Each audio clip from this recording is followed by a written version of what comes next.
Hi everyone, welcome to Education Point. So जैसे कि आपको पता है कि हम क्लास 11th की जो एनसीईआरटी है ज्योग्राफी की, उसे कवर कर रही हैं। एंड इस बुक का नेम है fundamental of physical geography. And as you know कि क्लास 11th में टोटल 2 बुक्स हैं आपकी। तो अभी हम फर्स्ट बुक ही कवर कर रहे थे, that is the fundamental of physical geography, right. तो अगर हम इसके चैप्टर्स की बात करें तो इसके जो है ऑलमोस्ट हमने जो है सारे चैप्टर्स जो है वो कंप्लीट कर दिए हैं। तो अभी हम 15 चैप्टर जो है कवर कर रहे जो है करना स्टार्ट करेंगे, right. And 15 and 16 only 2 chapters जो इसके रह गए हैं।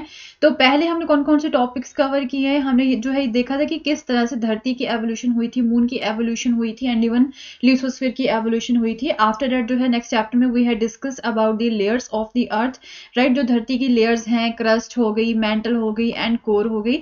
तो ये 3 लेयर्स जो है बहुत ही इंपॉर्टेंट टॉपिक है आपके एग्जाम पॉइंट ऑफ व्यू से। एंड आफ्टर दैट जो है we had discuss about the distribution of the continents and even जो है आपके ओशंस के बीच में जो कॉन्टिनेंट्स है, डिफरेंट जो थ्योरीज यहाँ पे दे रखी हैं, वो बहुत ही इंपॉर्टेंट टॉपिक है from the exam point of view. And after that we had discuss about the like हमने जो है एक तरह से लैंड फॉर्म्स जो होते हैं आपके, परमानेंट लैंड फॉर्म्स जो है उनके बारे में डिस्कस किया था। जियोमॉर्फिक प्रोसेसेस जो होते हैं जिनकी वजह से ये लैंड फॉर्म्स बनते हैं, उनके बारे में डिस्कस किया था। After that we had also discuss about some land form जो कि टेम्परेरी हैं, ओके। तो जो कि जियोमॉर्फिक प्रोसेसेस की वजह से ही बनते हैं, तो वो चीजें कवर कर चुकी हैं। सोलर रेडिएशन के बारे में डिस्कस किया था, वेदर के बारे में डिस्कस किया था, क्लाइमेट के बारे में डिस्कस किया था, एंड वेदर डिस्ट्रीब्यूशन के बारे में भी हमने देखा था, weather distribution of the world, right. बहुत ही इंपॉर्टेंट टॉपिक है ये भी। And after that we had discuss about the एक तरह से एटमॉस्फेयर के बारे में डिस्कस कर चुके हैं, वाटर साइकिल के बारे में, राइट। जो हाइड्रोलॉजिकल साइकिल है वाटर का, वो डिस्कस किया था। And water in the ocean वो देखा था हमने। एंड जो मूवमेंट्स होती हैं यहाँ पे ओशंस की, उनके बारे में भी हमने यहाँ पे देखा था, या फिर मूवमेंट ऑफ वाटर भी हम उसे बोल सकते हैं। तो ये सारे टॉपिक्स जो है ना एग्जाम पॉइंट ऑफ व्यू से बहुत ही इंपॉर्टेंट है। यही टॉपिक्स हैं, यही बुक है जहाँ से डायरेक्टली क्वेश्चन जो है वो बनते हैं। एनसीईआरटी जो है बहुत ही इंपॉर्टेंट है आपको कवर करना, राइट। तो अगर आप इन टॉपिक्स को कवर करना चाहते हैं तो आप जो है मेरी प्रीवियस वीडियोस को चेक कर सकते हो। तो अब हम बात करेंगे अबाउट द नेक्स्ट, राइट। जो नेक्स्ट हमारा चैप्टर है दैट इज द 15 चैप्टर। इसमें जो है हम देखेंगे about the life on the earth, okay. धरती के ऊपर जो लाइफ है उसके बारे में बात करेंगे, ओके। तो आप देख ही चुके हो डैट की जो है हमारे जो मेजर रियलम्स हैं हमारी धरती के, हमारे इन्वायरमेंट के, उनके बारे में तो आप पढ़ ही चुके हो। लिथोस्फीयर के बारे में, एटमॉस्फेयर के बारे में, हाइड्रोस्फीयर के बारे में। एंड यू नो डैट जो लिविंग ऑर्गेनिजम्स हैं हमारी धरती के, उसमें आपको बायोस्फीयर मिलेंगे। एंड वो क्या करते हैं, वो बायोस्फीयर में जो इन्वायरमेंटल रियलम्स है वो एक दूसरे के साथ क्या करते हैं, इंटरेक्ट करते हैं, ओके। तो जो बायोस्फीयर होता है उसमें जो है हर तरह के लिविंग कंपोनेंट्स होते हैं धरती के, जैसे कि ऑल प्लांट्स हो गए, एनिमल्स हो गए, माइक्रो ऑर्गेनिजम्स हो गए, जो कि हमारी धरती के ऊपर रहते हैं, राइट। वो सारे किस में आते हैं, बायोस्फीयर में आते हैं। एंड उनकी जो है यहाँ पे उनके सराउंडिंग इन्वायरमेंट में जो इंट्रैक्शंस होती है वो कहाँ पे होती है, बायोस्फीयर में भी होती है, okay. So most of the organisms exist on the lithosphere और the hydrosphere as well as in the atmosphere, right. Mostly जो ऑर्गेनिजम्स है कहाँ पे रहते हैं, लिथोस्फीयर में रहते हैं, या फिर हाइड्रोस्फीयर में भी होते हैं, पानी में भी होते हैं, या फिर जो है एटमॉस्फेयर में भी होते हैं, ओके। सो एक तरह से they are also many organisms that move freely from one realm to the other. और ऐसे ऑर्गेनिजम्स भी होते हैं जो कि एक जगह से, एक स्पेस से, लिथोस्फीयर से हाइड्रोस्फीयर में चले जाते हैं, हाइड्रोस्फीयर से जो है लिथोस्फीयर में भी आ जाते हैं, वो फ्रीली जो है मूव कर पाते हैं, okay. So we can say that जो बायोस्फीयर है हमारा एंड जो इसके कंपोनेंट्स है वो एक बहुत ही उसके सिग्निफिकेंट एलिमेंट्स हैं हमारे इन्वायरमेंट के। एंड ये जो एलिमेंट्स है ये एक दूसरे के साथ क्या करते हैं, इंटरेक्ट करते हैं with other components of the natural landscape, जैसे कि लैंड, वाटर एंड सॉइल जो है, जो कि नेचुरल लैंडस्केप के जो कंपोनेंट्स हैं उनके साथ जो है ये क्या करते हैं, इंटरेक्ट करते हैं, okay. And they are also influenced by the atmospheric elements. जो एटमॉस्फेरिक एलिमेंट्स होते हैं जैसे कि टेम्परेचर हो गया, रेनफॉल हो गया, मॉइस्चर हो गया एंड सनलाइट हो गया, उनसे भी जो है ये बहुत प्रभावित होते हैं।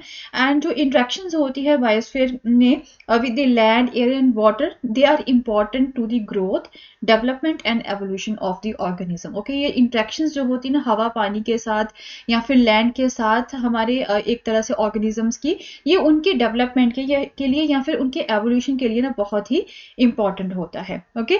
जो धरती पे लाइफ है ना, वो आप हर जगह पे देख सकते हो, राइट। धरती पे हर जगह पे आपको लाइफ देखने को मिलेगी। पोल टू द इक्वेटर जो है लिविंग ऑर्गेनिजम्स आपको देखने को मिलेंगे। मैंने आपको जो है ग्लोब के बारे में कवर करवाया था। ये जो है आपके पोल्स हो गए, ओके। ये है आपका नॉर्थ पोल हो गया, and this one is your south pole. And ये जो ऐसी लाइन होती है जो कि 0 डिग्री पे होती है, जिसे हम क्या बोलते हैं, इक्वेटर बोलते हैं, ओके। जो कि हमारी ग्लोब को, हमारी धरती को 2 हिस्सों में डिवाइड करती है, या फिर इसे पैरेलल ऑफ लैटिट्यूड भी बोला जाता है। क्या बोला जाता है? पैरेलल ऑफ लैटिट्यूड भी बोला जाता है। उसकी जो है ये एक पैरेलल है, जो कि जिसे हम इक्वेटर बोल देते हैं, ओके। तो हम बोलते हैं कि पोल से लेके इक्वेटर तक, इन सारे पोल से लेके इक्वेटर तक यहाँ पे आपको लिविंग ऑर्गेनिजम्स मिलेंगे। From the bottom of the sea to the 7 kilometre in the air, right. Sea के बॉटम से, उसके जो है बिल्कुल बॉटम से लेके हवा में जो है ऊपर चले जाएं, वहां पे भी आपको ऑर्गेनिजम्स मिलेंगे। जो फ्रीजिंग वाटर्स होते हैं वहां से लेके ड्राई वैलीज तक, from under the sea to the underground water, जो कि यहाँ पे धरती के सरफेस के नीचे होता है, हर जगह पे आपको जो है लिविंग ऑर्गेनिजम्स देखने को मिल सकते हैं, ओके। अभी हम कॉन्सेप्ट देखते हैं इकोलॉजी का, कि इकोलॉजी क्या होती है। You have been reading about the ecological and environmental problems, जो है आप न्यूज़पेपर्स में भी देखते हो, मैगजीन्स में भी देखते हो, इनके बारे में डेली आप जब न्यूज़ पढ़ते हो। तो क्या अभी कभी आपने सोचा है कि इकोलॉजी है क्या? उसके बारे में देखते हैं। इन्वायरमेंट एज यू नो जो है वो, उसमें आपको एबायोटिक एंड बायोटिक 2 तरह के कंपोनेंट्स मिलते हैं, ओके। जो जीवित होते हैं या फिर अजीवित होते हैं। तो क्या होता है, it would be interesting to understand that कि how the diversity of life forms is maintained to bring a kind of balance. तो ये जो लाइफ फॉर्म्स की डाइवर्सिटी है ना, यहाँ पे हमारे एटमॉस्फेयर में या फिर इन्वायरमेंट में, वो एक दूसरे के साथ जो है बैलेंस बना के रखते हैं, एक दूसरे के ऊपर डिपेंड होते हैं कई चीज़ों के लिए। तो सभी ऑर्गेनिजम्स यहाँ पे जो है इन्वायरमेंट में उनकी अपनी इंपॉर्टेंस है, ओके। अगर जो है कोई ऑर्गेनिज्म यहाँ पे खत्म हो जाता है हमारे इन्वायरमेंट में, तो क्या होगा, यहाँ पे बैलेंस क्या हो सकता है, बिगड़ सकता है हमारी इकोलॉजी का। Balance is maintained in particular proportion, so that कि हेल्दी इंटरेक्शन जो होता है बायोटिक एंड अबायोटिक कंपोनेंट्स दोनों के बीच में यहाँ पे होता रहे। एंड जो इंटरेक्शन होता है पर्टिकुलर ग्रुप ऑफ ऑर्गेनिजम्स का with the abiotic factors, okay, with a particular habitat, जो है उसमें क्या होता है कि एक एनर्जी फ्लो जो है वो यहाँ पे होती है from the one organism to the another organisms.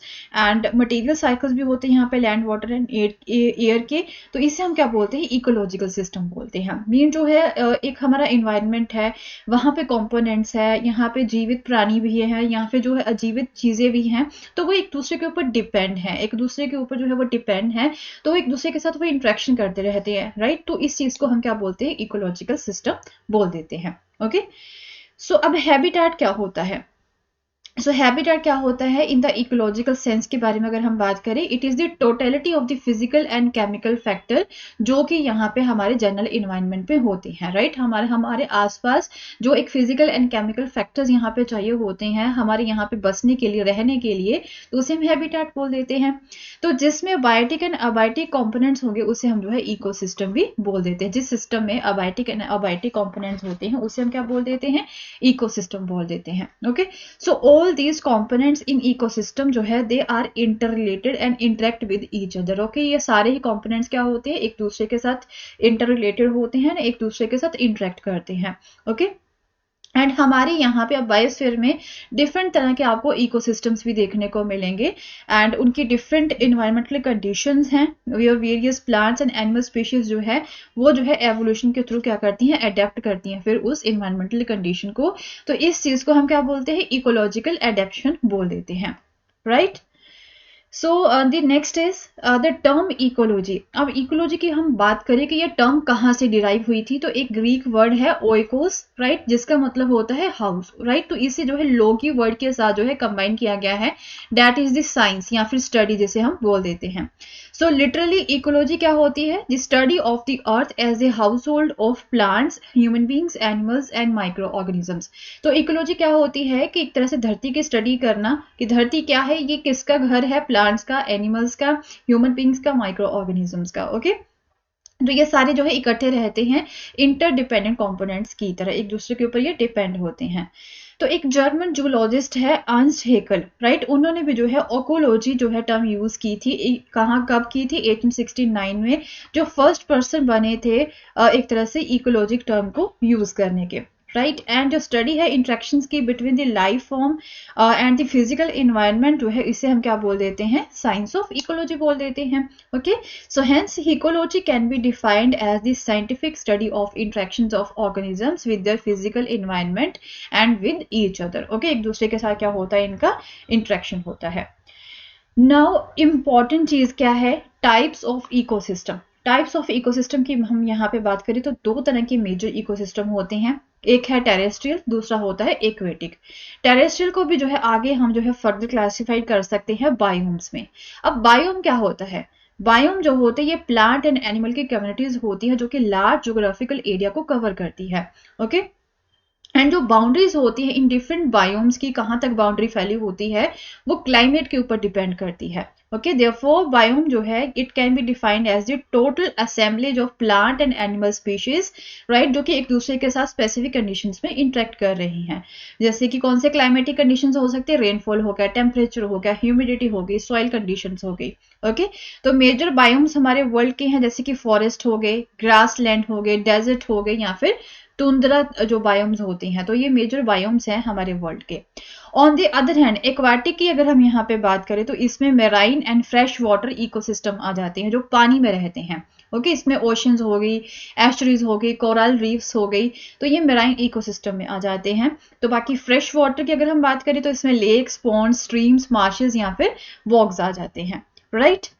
So that's all for the day and we'll continue with the same chapter in our next video। and अगर आपको मेरा कोर्स पसंद आया तो इसे शेयर करना ना भूलें। Thank you so much, have a nice day।